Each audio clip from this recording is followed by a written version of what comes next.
వచ్చినప్పుడు వెళ్ళొచ్చుగా. అవకాశం వెతుక్కుంటూ వచ్చినా వద్దనుకోవటం మూర్ఖత్వం కాకపోతే ఏంటి? చూస్తుంటే రాధ శ్యామ్ గారి మీద పూర్తిగా ఆశలు వదిలేసుకున్నట్టుంది. దాని ఆశ చచ్చిపోయి ఉంటుంది కానీ మనసులో అతని మీదున్న ప్రేమ చావదు నాగవల్లి.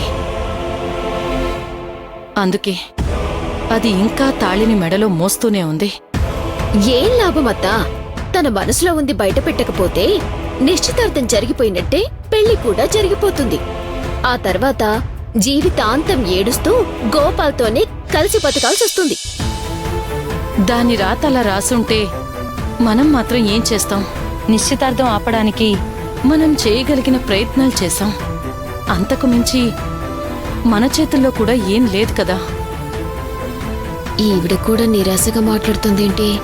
ఇలా అయితే నేను అనుకున్నది ఎలా జరుగుతుంది? మనం కూడా చేతులెత్తేస్తే ఎలా అత్తా? రాధని శ్యామ్ గారిని ఎలాగైనా ఒక్కటి చేయాలని మనం నిర్ణయించుకున్నాం. కాబట్టి మనం చివరి వరకు పెళ్లి ఆపటానికి ప్రయత్నం చేస్తూనే ఉండాలి. చిన్న చిన్న ప్రయత్నాల వల్ల ఏమీ జరగడం లేదు. ధైర్యం చేసి ఏదైనా స్టెప్ తీసుకుందామంటే పెళ్లి ఆపాలనుకుంటున్నట్టు బలరాంకి తెలియకూడదు, రాధకి మాట రాకూడదు. ఇవన్నీ పరిగణలోకి తీసుకొని ప్లాన్ చెయ్యాలంటే ఏ ఆలోచన రావట్లేదే.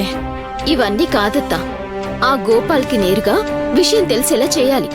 రాధా శ్యామ్ గార్ల మధ్య జరిగిందంతా అతనికి పూసగుచ్చినట్టు అర్థమయ్యేలా చేయాలి. అప్పుడు అతనే పెళ్ళాపేస్తాడు. అతనే పెళ్ళొద్దంటే మన రాధ వైపు తప్పున్నట్టు